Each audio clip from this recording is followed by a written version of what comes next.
entrepreneur, jet pilot, peak performance coach, and best-selling author brings you Living Outside the Cube, where great thinkers and doers of our century talk about how to help you be your best.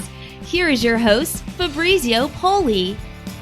Hi everybody, and welcome back to another episode of Living Outside the Cube. Today we're going to talk about security. We've got Bob Morrison with us, who is the CEO of SecTech, which is a company which protects lives and lifestyles worldwide. Bob, welcome to the show. Good to be here. Thanks for having me.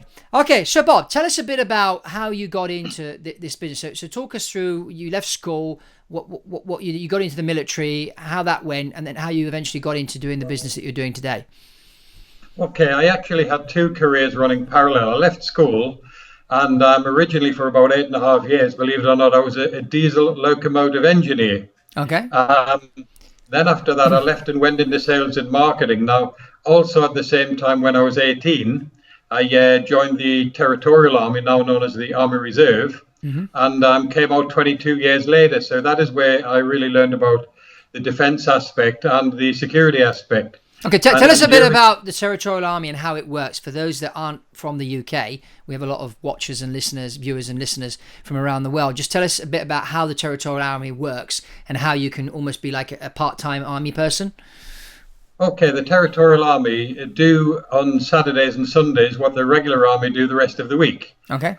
So you train with regular army, use the same equipment. In my case, originally I joined the parachute regiment, so I jumped out of the same aeroplanes wearing the same parachutes as the regular army would do that. We did the same training, the same selection criteria. It's exactly the same, except you're doing it at weekends and for a 15-day camp every summer. Okay, so were you actually deployed anywhere to sort of fight anybody? No, I never got deployed. I was astonished actually during Gulf War One, because my specialist subject was nuclear, biological, and chemical defense. Okay. And I was surprised I didn't get deployed, but no, I never actually got deployed anyway. Okay, so you had this career as an engineer, and then on the weekends you were a soldier. So that's interesting. And then in mid-20s, I went into sales and marketing because after 8.5 years, I discovered I didn't really want to be an engineer. Okay. Okay, so what brought you to SecTech? Because you actually joined the company after it started. And so the company was actually founded in 2006 by two former police officers. I met these guys in 2007. They had the experience to deliver the service, but they didn't know how to sell the service or get that service to market. So I was brought in a sales and marketing role. Now, things have changed since then. They've both left the company. So now I remain with the company. I've been here 8 years now, and I am the sales director. Okay, interesting. So tell us a bit about what you do, because you get into some interesting stuff here, where you guard people's houses, you travel with them on their private jets. I mean, tell us a bit about some interesting stories and stuff that you've been up to, or your team. Okay, we look after very wealthy people, and whilst it'd be fabulous to be ultra wealthy, it brings its own set of problems with it, because you naturally become a target for people who want access to your wealth. Yes. So we look after some beautiful houses all around the world, predominantly London, but it's Mayfair, it's Knightsbridge, it's Holland Park. We look after the houses, we look after the occupants of the house, we take them to business meetings, we take them shopping. So when you say look after, how many men do you usually have in a? Are they in the house or outside the house? How does it usually work? It all depends on the individual client and what the actual threat is. Okay. Because there are real threats, there are perceived threats. But if a client perceives a threat, that's very real in their head. Yeah. It depends whether or not they are wealthy, whether or not they are well known. The best kind of client is someone who nobody knows who they are. They're just wealthy and they're virtually invisible. Yes. And there's a lot of that out there, because a lot of the clients I deal with are what I call stealth wealth.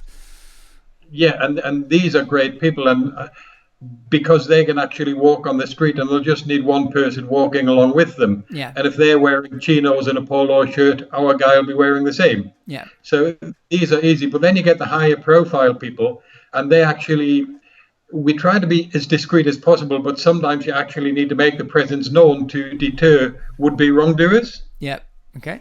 So yeah, so we take them shopping, we take them to business meetings, we collect them at the airport, we take them back, and we let them enjoy their visits wherever they are. We travel with them, we let them enjoy the visits and be safe Yeah. whilst doing so. Yeah. What kind of threats do these people have? I mean, is it people trying to kill them, kidnap them? What kind of stuff's going on there in the threat wise? Again, it depends on the individual and what the background is, and how many toes they've trodden on to get to where they are. Yeah. If you've got someone who is just, for example, very wealthy, Mm-hmm. then the threat's not actually, if you're the head of the household, you are the principal family member, Mm-hmm. the threat isn't against you, it's against your wife, it's against your kids. Okay. They're the soft targets, and you need to be kept on the outside to pay the ransom. Yep. So you're actually probably the safest person in the family. There was an example in June this year. Reinhold Wirth, who was a German billionaire, his 50-year-old disabled son was kidnapped. Fortunately, returned the next day, safe and unharmed, or rather, they found him in the woods tied to a tree. And that was a story with a good outcome. Unfortunately, the same couldn't be said in August, again in Germany. The 17-year-old daughter of a billionaire, she was only named as Annelle Marie R. She was actually kidnapped. They tracked her down, identified her by a Facebook. They'd actually tracked her down. They kidnapped her. The family agreed to pay the €1 million ransom, but the kidnappers panicked and actually killed her the next day. So sometimes it ends in tragedy. Wow. So it's the wife, the kids, the family members who are actually at risk. Yeah, I remember when I was at the international school, there was one family that was the family owned a big pharmaceutical company, and every morning they would arrive with 2 cars with bodyguards. They'd drop the kids off. Every time it was playtime, which was outside the school building in the playground, the bodyguards would turn up and they were outside with their guns. Well, you couldn't see the guns, but they had them under their jackets. So yeah. It's this kind of thing, I can imagine. And it is a real threat, and this is where sometimes we're very lucky not to be incredibly wealthy, because we can move around quite freely, and we don't need that kind of protection. But unfortunately, that is what comes with significant wealth. Have you seen over the last 5 to 6 years it's been more dangerous for these type of people, or have the threats got worse or more intense? I don't think you need to go back as much as the last 5 years. I think you can look at what's happened in the last 12 months. Okay, interesting. Okay, tell us more. I talked about 2 cases in Germany, one in June and one in August. Yeah. You probably saw in the news last week that the widow of Michael Winner, the film producer, she was attacked and robbed in her London apartment. Okay. Were these immigrants that are coming in, these refugee people that are doing this, or are they local English people and German people that are doing the kidnapping? It varies. Criminals come from all countries in the world, all shapes and sizes. Some people are more open to it than others. Yeah. I think in the case of Michael Winner's widow, I think they said it was an Eastern European gang. Okay. But let's not stereotype criminals are criminals. Yeah, of course. Yeah, I remember when I did my aviation security courses and we did anti-terrorism courses as pilots, they always used to say there's the mad, the bad, and the sad. Those 3 categories. And that's I always remember that. Yeah, so tell us a bit about, so what type of, you talk on your website, you're talking about, for example, sort of threats that the everyday person could have, and you're talking about the internet and how dangerous it is, for example, posting photos online. Can you tell us a bit about that? What's happening in the background? We actually put a little video together just for that.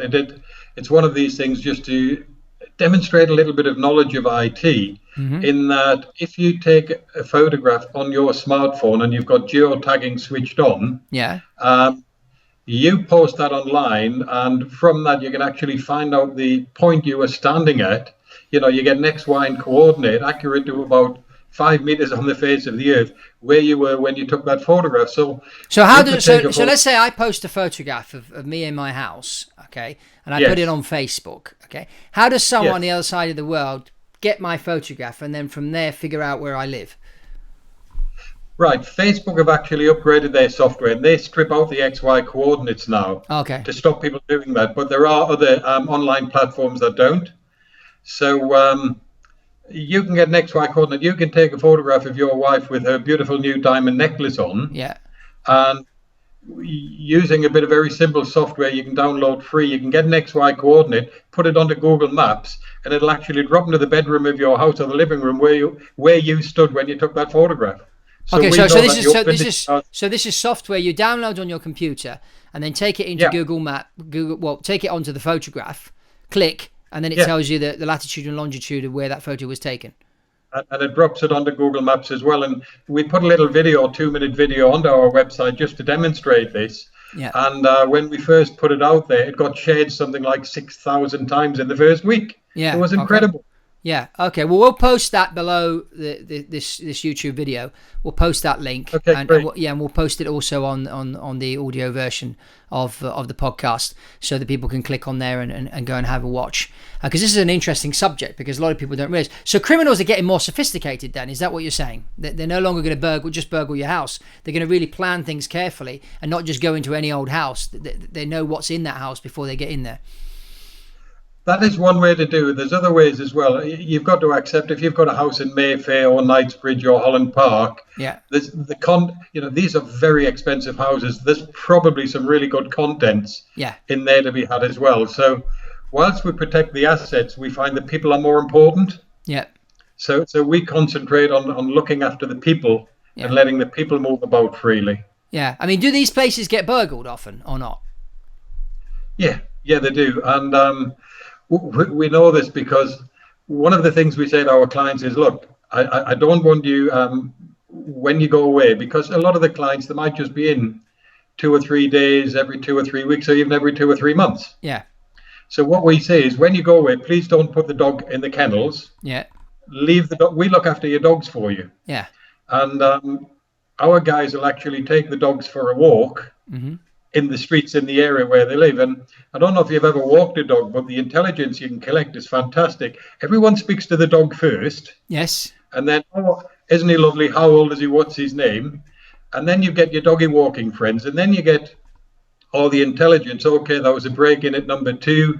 There was a BMW X5 stolen up from outside number 11. And the intelligence we gather by speaking to these people. So we love walking dogs for clients because it's absolutely fantastic counter-surveillance. Yeah, and of course they have no clue that you're a surveillance guy. So no, we're just a guy walking a dog. Yeah. Okay, that's very interesting. Okay, what else has been happening lately around in your world with clients and that? What interesting things have you been engaged to do?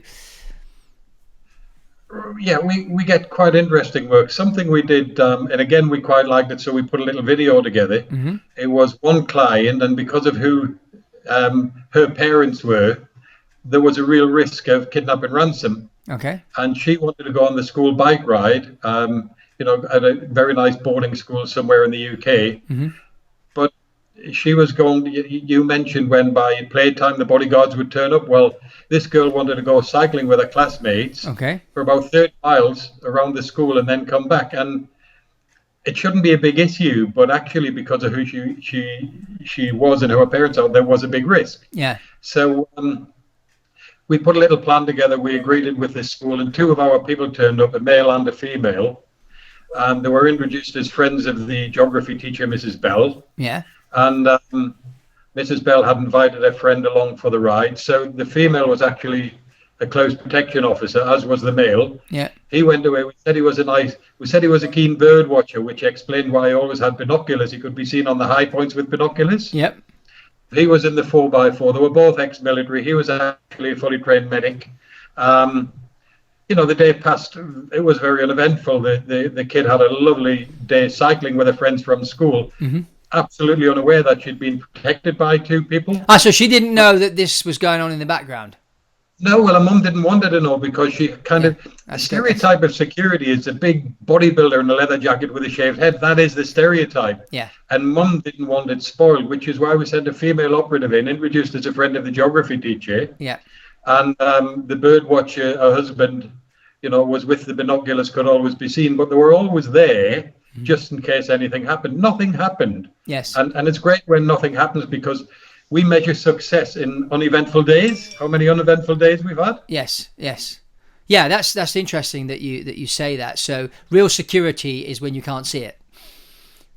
The best compliment we ever got, Fabrizio, was when a client said to me, "I don't know what to pay you guys for. Nothing ever happens." Yeah, thank you. That's exactly what's supposed to happen. Yeah. That's what when I used to fly private jets. I remember the first few captains I flew with. They said, "If the passenger's still sleeping after landing, you've done a good job." Exactly. Yeah. So yeah, I fully understand. What about, so you also get engaged to travel internationally with clients and do stuff for them in sometimes outback places. Can you tell us a few stories of incidents like that? Yeah. I mean, a lot of clients we've got are not actually British, but they do have the trophy home in London. Yeah, well, yeah, and nearly everybody, all these ultra wealthy have houses in London. It seems to be the in thing to have. That's right. So when they get to know us after a while, then we'll start to travel with them here and there. And the good thing is, all of our guys are ex-military. We've got a couple of ex-police, but predominantly it's all ex-military. Now, when you let's just stop on the military bit, because this is interesting. Yeah. So, what type of people do you recruit in your company? What kind of backgrounds do they have? Okay, predominantly ex-British military. Okay. We do have a couple of ex-French Foreign Legion. Okay. Why do you go for British military? Because you're British, or because you think they're trained better? The British military have got a fantastic reputation worldwide now. Yeah, that's true. And because of recent conflicts, more than half of my guys have actually been under fire and shot at for real. Okay. Yep. So they're absolutely calm in a crisis. They've been trained to withstand the long periods of boredom. Yeah. If there is a short burst of unplanned and intense excitement, they react very well to it. Yeah. And when they're working in a big house in London, and the highlight of the day might be to sign for a parcel, and they actually think they've won the lottery because most of them have been fired at for real. Yeah. And plus, the client likes ex-military. Yes. As I say, we've got a couple of course. ex-French Foreign Legion as well, and they are great for French-speaking parts of Africa. Yep. Because a lot of our clients, well, they've got business interests all over the world. So they say, right, we are going to, and at that point, if we're going to a French-speaking area, we put one of the ex-Legion boys in. Mm-hmm. Okay, good. So are most of the people that work for you not married, or they have families? I mean, do you look at that aspect as well when you recruit somebody, or are they like the James Bond type? Most of the guys are married. Yeah. To be honest, most of them are in their 40s. Okay. So a lot of the testosterone and the vinegar and the anger is behind them. Good. So these guys are fit. They must be working out regularly, trained in martial arts, trained to use guns, knives. No. That is another popular misconception. Okay. All of them can use firearms because, after all, they're all ex-military. Yes. But we cannot carry firearms in the UK. Okay. Now, a lot of people think fitness, martial arts, yeah, they do keep themselves fit by definition. They're ex-military. Yeah. But if they see a problem, if they see a threat to the principal who they are looking after, it's not to challenge or confront that threat. It's to take the principal away from that threat. Okay. So whilst you see a door supervisor at a nightclub who tends to be the bodybuilder with the leather jacket and the shaved head, our guys are all trained close protection operatives. That's bodyguards, the industry term for bodyguards. They're all paid in between the ears, the 5.5 inches in between the ears. They see a threat, they get their principal away from that threat. Yeah. And it's only if the threat gets within the sterile area, at that point do they physically react. But in the 8 years that I've been with SecTech, we've never had that happen, because if there's a threat, we move away from the threat. Yeah, I went to do a Krav Maga course last year, and I'm a black belt in Taekwondo, and I used to do judo and done some Kung Fu as well. And I'd always been taught self-defense in a certain way. When I went to the Krav Maga course, it threw me out completely, because this was real. And a lot of the stuff that I've been taught, like trying to talk yourself out of a fight and stuff like that, no, it doesn't work on the street. And the guy was telling us, he said a lot of black belts end up in hospital because they're a black belt. They think they can confront the guy, and on the street, the rules of the game, there are no rules of the game. Well, it's certainly not Marcus of Queensberry rules, is it? Yeah, so it threw me completely. I mean, this 2-day training was like, wow, I've been doing the wrong thing all my life. If I really want to sort of learn self-defense, it's a whole different ball game. I mean, so I see what you mean. And a lot of what he was talking about is being aware on the street. He said people that attack you because they see you as a victim, And Yes. so, for example, people walking down the street on their mobile phone, they're distracted. Therefore, they're a good target. So when you're walking down the street, sort of walk in a certain way, look around, make sure you're aware, see if you've got stuff in your pocket that you could use, like a pen as a weapon or a bottle. And so this is what we did for 2 days. It's more than sort of punching a dummy as you do in Taekwondo or kick a dummy. It was a lot of this psychology and increasing like your peripheral vision and awareness, which I guess your guys do. When they see something's about to happen, boom, they're out there. That's right. And this is something we actually do for clients as well. We do personal security awareness training. Okay. So they can, by that extra 2 or 3 seconds, identify a threat. Yeah. And, we actually ran a survey last year. We're running it again currently with Camden Wealth, who do a lot of information for family offices. Yep. Uh-huh. And we work quite closely with a few family offices. Yeah. And we asked the question, when was the last time you had personal security training, either for the family, a family member, or the family office staff? Yeah. Because obviously family office staff, they're a threat of kidnapping, a tiger kidnap. Yeah. Well, I used to say when I went to my Krav Maga course, it was a special Yes. course for me and my family. So I had my 4 kids and my wife, all of us together doing this Exactly. training, because children need to learn as well about these things. That's right. Well, we provide that kind of training for our clients, but we ran a survey last year and we had 68 respondents, and 75% said they had never had any personal security awareness training. Yeah. And 75% is an enormous. I don't get it. Yeah. So what kind of stuff do you teach these people? It's how to be aware on the street, how to identify a threat. If you see a threat, cross the other side of the road. If you're not very comfortable, walk into a shop and ask for help in the shop. Yeah. If you are pretty much convinced you're being followed, walk into the shop, drop the latch on the shop door, walk through the back, go out the fire escape, and the shopkeeper won't be very happy with you, but you can always go back and apologize, but you're safe. Yes. So it's that, and it's many other things. We also do evasive and defensive driver training. We've got a guy who does that for us, so that, if you're in your vehicle, again, by that extra few seconds, if there's a threat, how to use your vehicle to get you and your family out of that tight corner. Yeah. Because again, this is what we're getting to. Prevention is better than the cure. Yeah. So where do you do this driving thing? Is this on a special track somewhere, or do you do it through the city? No. It depends. We do it where the client lives on his routes, and we do it in his vehicle. Ah, okay. So that we can look around. These are the threats, etc., etc. Okay, interesting. Okay. What other sort of missions have you been on lately, or your team have been on, out, especially abroad and that? Where have threats been coming from when clients have been traveling lately? The biggest thing we've done in the last couple of weeks, we've had nearly all of our people in Paris for Paris Fashion Week. Okay, yeah, okay. Interesting. Because a lot of our principals have wanted to actually go there. Yeah.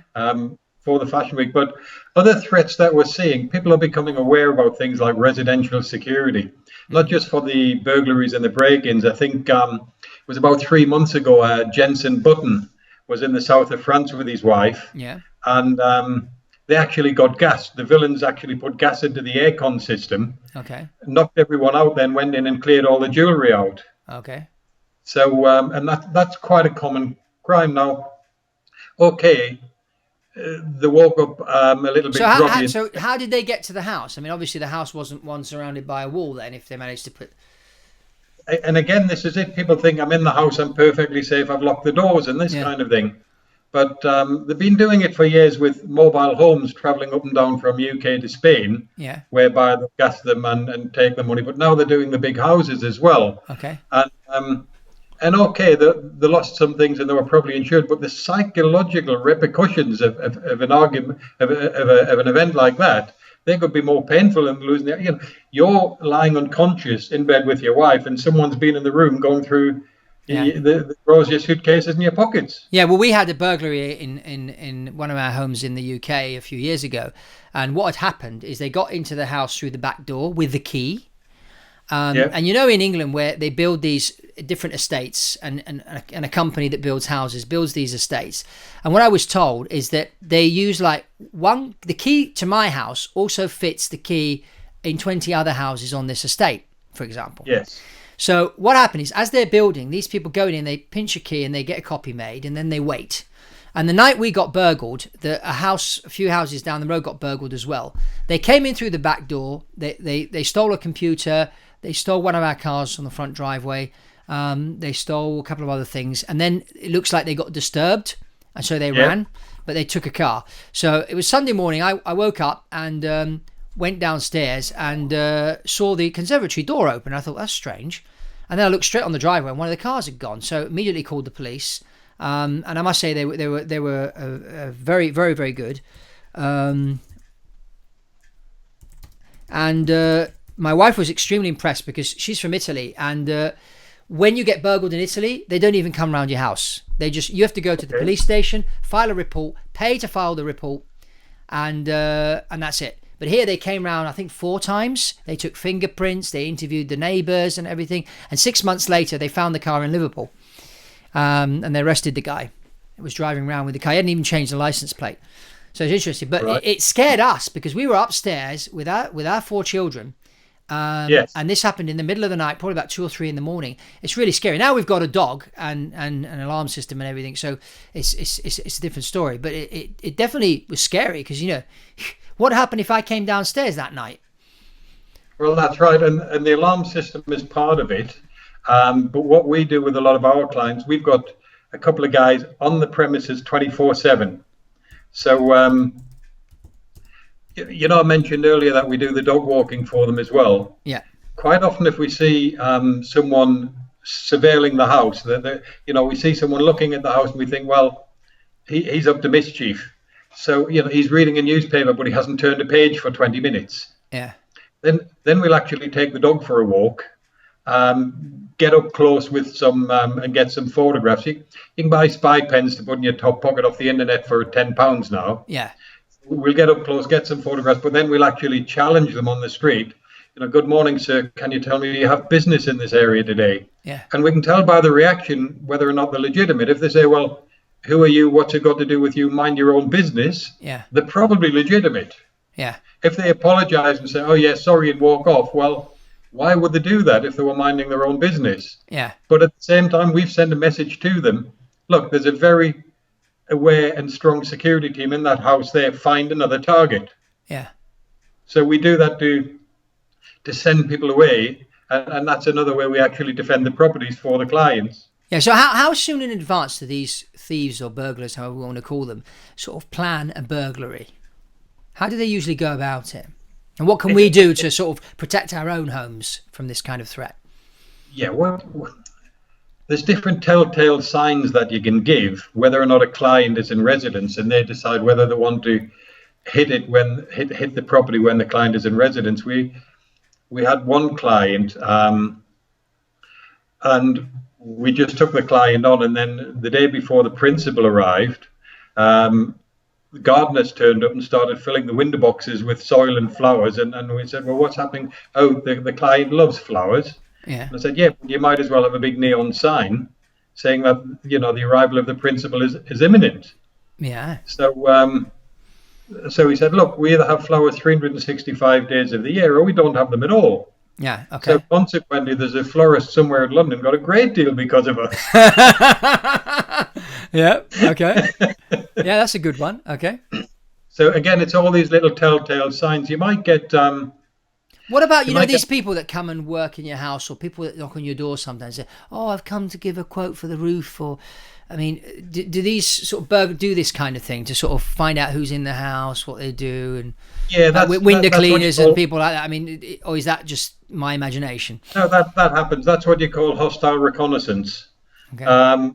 You get passive reconnaissance, which is where people are just watching, and then you get hostile, where they're actually trying to get into the system. And I mean, at the houses, we look after the nice houses, and yeah. There's at least every week, the doorbell goes on each one, or the intercom. Yeah. Can you tell me who lives here? And it's probably a member of the press. Yes. And we've got a stock answer at all the properties. This is a private residence. Yeah. For security reasons, I can neither confirm nor deny who lives here. This is a private residence. Good morning. Okay. And that is the standard response to get rid of them. But we log everyone. We've got CCTV. We take photographs of people who knock on the doors. We log everything. We check the staff in and out. We photograph contractors when they come on site. So this is without them knowing, of course. They don't know they're being photographed. They don't know they're being filmed. Well, yeah, the contractors do, because we stand them against the wall and take Oh, okay. Okay, yeah, okay. And by definition, when someone's at the front door on the CCTV, if you are using CCTV to protect the property or identify a intruder, you are allowed to capture those images. Yeah. Oh, yeah, of course. So we log everything up. Quite a few of the houses we look after, the residents have got diplomatic status. Yeah. But if they're not on an official visit from their country, they don't entitle for diplomatic protection at the time of the visit, which is why they use people like ourselves. Yeah.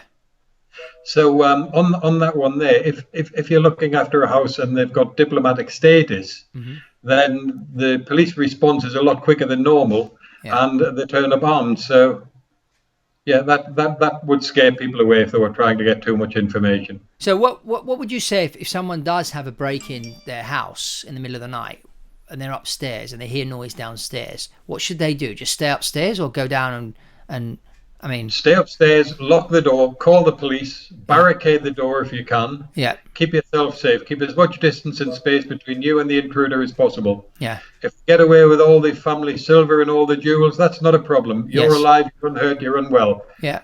People are more important than money. People are more important than money and possessions. Yeah. What about this thing of gassing people's houses? I mean, how can you prevent something like that from happening? I mean, obviously, when those people gassed that house, they obviously got in close. Well, they obviously got into the aircon system somewhere. So what it is, you cannot just have an aircon system, air conditioning system, and an inlet on the external of the house. It's got to be protected somehow. Okay. Whether it be, it's got to be part of your alarm system. Okay. So that if anyone is tampering with it, you know about it. Yeah. You can switch off the aircon automatically and call the police. Okay. So what would you put, a camera there or something that switches on? A camera or a sensor or a vibration sensor or something to raise the alarm. There is someone tampering with the cage around the aircon system. Yeah. Switch it off. Yeah. Switch it off so you protect the air you've got in there. But that's been very common for a lot of years, mainly with people in camper vans. They're traveling down from England to Spain maybe, and they get to northern Spain and they camp overnight in a lay-by and they wake up the next morning penniless. Yeah, so I think my wife's right then, because I've had this idea in my head about traveling to the States and traveling coast to coast with these mobile home camper thing, and she's terrorized of doing something like this. She says, no, I said it'll be fun with the kids. We could take a month off and just drive across from Florida to Los Angeles. But she's saying, oh no, all these things that happen in these films and whatever. So maybe it's best to stay in hotels. I'm sure it'll be absolutely wonderful, but I prefer hotels, yes. Yeah. Okay, fine. So I'll cross that one off my list then. Okay, now I just want to talk about another subject, which I'm sure you can come in on, and which is something which is quite dear to business people, is geopolitics. I mean, there's a lot of talk now about this thing with Syria and all stuff going on. What's your read of the geopolitical situation right now with Russia going into Syria and all what's going on with all these migration, or what we want to call them, coming into Europe, into Germany, into the UK, these people from Syria? Some people saying they could be terrorists disguised as refugees. Donald Trump's worried in America that all these terrorists are coming in via Mexico, and possibly 200,000 refugees from Syria that he says don't look like refugees but strong, able-bodied men. I mean, what's your read in all this? I think the situation in Syria is so confusing. With Russia aiding Assad, whereas we will bomb ISIS, but they're actually hitting the rebels, and it's all very I think it's virtually impossible to untangle that one. I wouldn't like to actually attempt it, but From the immigrant side, I think David Cameron's doing the right thing when he says we will take them from the camps in the surrounding countries. Yes, because that gives you a chance to vet people, to check out the backgrounds, to see that they are who they purport to be, and that they are safe to bring into your country within the inner circle. And, of course, and it also goes out as a deterrent to people who are, running away and sweeping across Europe. Mm-hmm. Look, actually, we stand more chance of getting into a country if we go to a refugee camp in a bordering country. Yeah.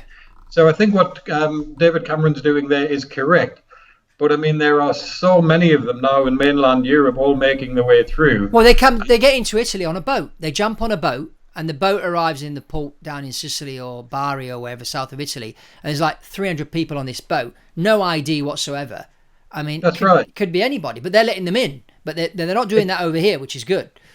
It could, but there could be asylum seekers, there could be refugees, there could be economic migrants, or hey, guess what? There could be sleeper agents from ISIS. Yeah. And ISIS, they are the best trained, the best equipped, and the best funded terrorist organization on this planet right now. Yeah. And when we mentioned earlier how things have changed in the last 5 years, just look at the last year. Yeah. Things have changed immensely. So, from the security point of view, okay, if you've got maybe 500,000 refugees coming into Europe now, they all don't come with good intentions. Yeah. Let's not tar them all with the same brush. But from the security point of view, I don't think it can improve. I think there's only one way it can go. Yeah. Yeah. Okay. So so the everyday viewer of the show, what can they do in their life to protect their family? What things would you suggest they do to sort of be more aware and prepared and that? Yeah, it's a lot of common sense things. It's have a decent alarm on your house. Okay. Have decent window locks on your house. Yeah. And social have media. Have a dog. Have a dog. Hey, but okay, and I'm perfectly serious when I say this. Yeah. Even if you put a sign up at your house, beware of the dog. You don't need to have a dog to have the deterrent. Yes. Put a sign up, say beware of the dog. Yeah. Put a sign up saying this house has got CCTV. Yeah. Give yourself, get an alarm box on the wall. Let them find a softer target. Yes. And with respect to things such as social media, I mentioned the young girl in Germany who was, she was identified via a Facebook. Okay.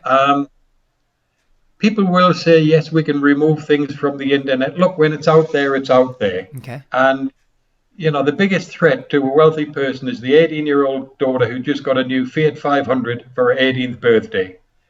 That is the one that is difficult to protect. Now, you can teach her as well as you like on Facebook. Yeah. Not to say too much, not to say, I am going to this place on Saturday with my friends. Yeah. It's better to do it respectively. I had a great night last night at. Yeah, it's like one guy I know, he's just bought himself a private jet. This was back in January. And this guy, he owns like $350 million worth of property. And he also does like personal development courses and things. And so he's blasting himself all over the internet, including him doing a periscope of him on his private jet going to New York in the morning and stuff like that. But he's got his wife on there, his kids on there. I mean, this guy doesn't realize probably the threat or the sort of things that he could be attracting. He's identifying a pattern and a trend in where he'll be at certain times of the day, the week, the month. Yeah. I don't know if you remember, but in 2008, if you Google it, you'll find it. In 2008, the wife of the head of MI6 put the holiday photographs onto Facebook. Oh. So if you Google that one, there's a great story. You couldn't believe that.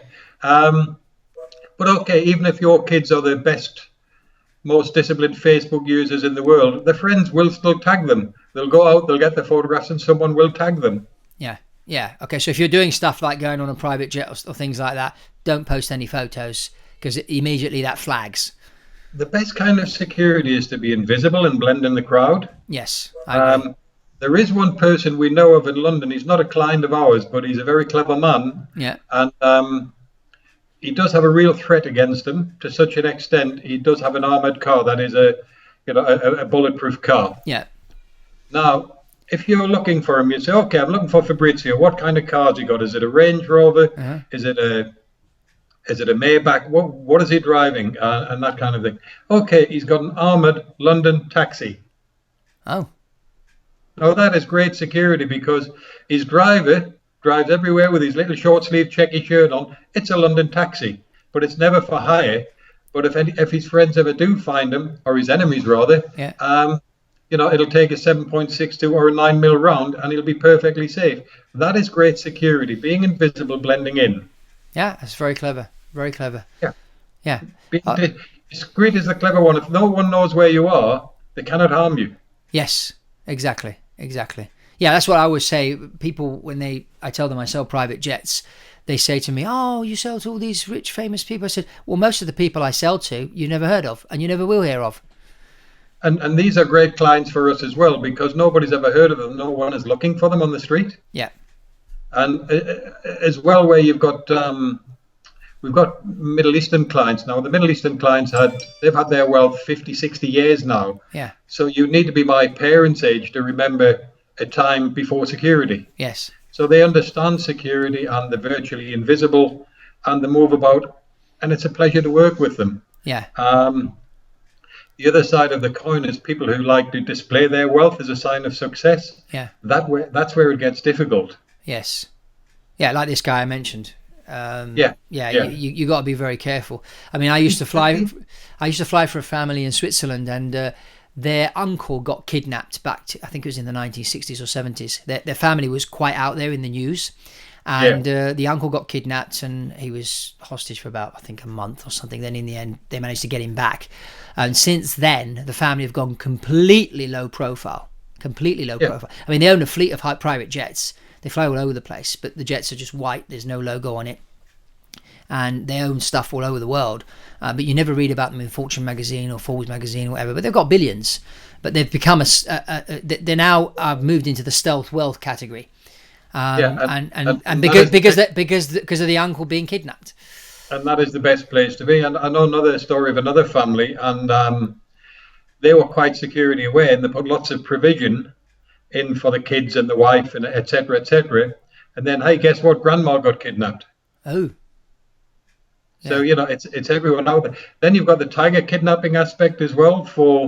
We do quite a bit with family offices, and family offices, okay, they're there to protect the wealth of the family, and they also do other things, succession planning. They look after the philanthropy, they look after the houses, the yachts, etc. Yeah. But with family offices, personal security tends to be the elephant in the room. Okay. And really, it's got to be a shared responsibility to get it right, because there's no point protecting the wealth if you're going to give a lot of it away to pay ransom. Yes, of course. But also the family office executives themselves are at risk, because they spend fortunes on cybersecurity to stop people getting through their firewall. But let's put it this way. Suppose, Fabrice, you were the CFO of a family office, and you can do transfers of up to 50 million. Yeah. Oh, yeah. Then, you become a target. Okay, forget your cybersecurity and your firewall. I will visit your house one night. Yeah. I'll leave one of my friends with your wife and kids. Yeah. And I'll say, you go in tomorrow and you transfer 50 million into that account there, and your wife and kids will be fine. Yeah. So actually the family office executives are at risk as well. Yeah. So what we do there is to put escalation procedures and stress codes in, so that if something's wrong, you can raise an alert without alerting the wrongdoers. Let's say I work with you in the office, and I walk in and I'm under stress because my wife and kids have been taken. Yeah. And I'm under stress. Now, I might come in every morning and say, morning, Fabrizio, how are you? Yeah. But if I come in one morning and say, morning, Mr. Powley, how are you? I've just sent you a stress code. Something is wrong. Okay.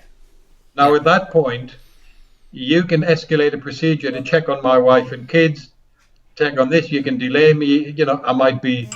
I might have a listening device, or I might have a hidden camera on me, so you can delay me and stop me getting to my computer, so I can't do a transfer whilst you do your investigations. Yeah. So it's not just family members, it's a family office execs, because they've got access to the money as well, haven't they? So you would say, if anybody is in that space, it would be a good idea to come to your company and have some training to sort of create this awareness. Absolutely. Just escalation procedures, stress codes, and even for the wife and the kids as well, so that if we use a word, okay, suppose you've got intruders in your house and one of your kids comes home from school, let's say he's 7 years old and he's called Jamie. Yeah. You might say, Jamie, if ever mummy and daddy call you James, I want you to go to your room, you lock yourself in, you telephone grandma and you say, Daddy called me James. Okay. And then grandma knows what this means, and we escalate a procedure. Okay. Yes. So we can put that into training for families as well, without scaring the living daylights out of everyone. Yeah. But increase the security. And once you've telephoned grandma, then I want you to hide in your room, in your wardrobe, and be as quiet as a mouse until mommy or daddy come for you. Yeah. Yeah. So do you find then that these types of problems now for these families are becoming more and more prominent? So it's becoming more and more important to hire someone like yourself and your company to sort of create this awareness, this training, and have these security systems and people in place to protect the family and their wealth.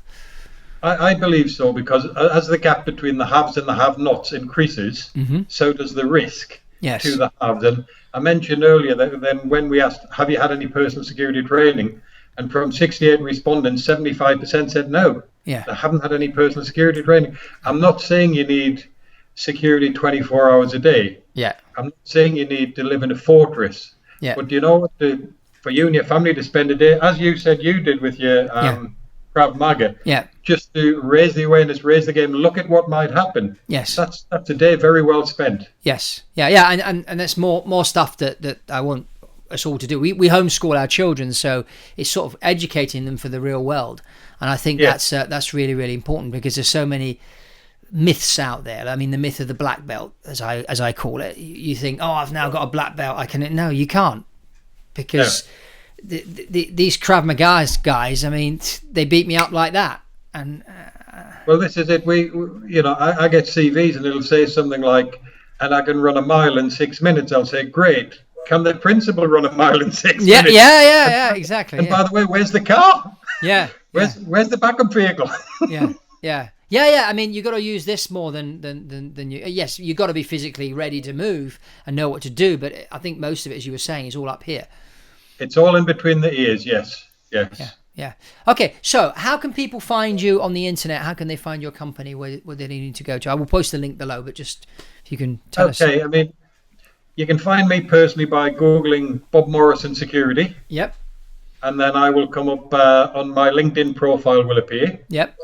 Or you can Google SecTech UK. Yep. And will appear, or sectech-uk.com.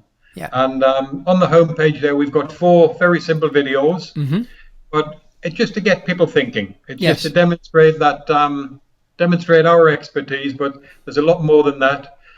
And what I tell people is, look, if you've got a question or a concern, give us a call. Yeah. Give us a call. Yeah. We've probably seen it before. Yeah. It's probably not the first time. Yeah. And if we get to the point we are going to charge you money, hey, we'll tell you before the clock starts to tick. Yeah. But we're always happy to have a telephone conversation just to put your mind at rest. Yeah, that's good. Okay, well, Bob, thank you very much for being on the show. I'm sure everybody was really interested in hearing what you had to say. It's great information. I'm sure everybody would I've picked up a few interesting points, which is really, really good. Thank you very much.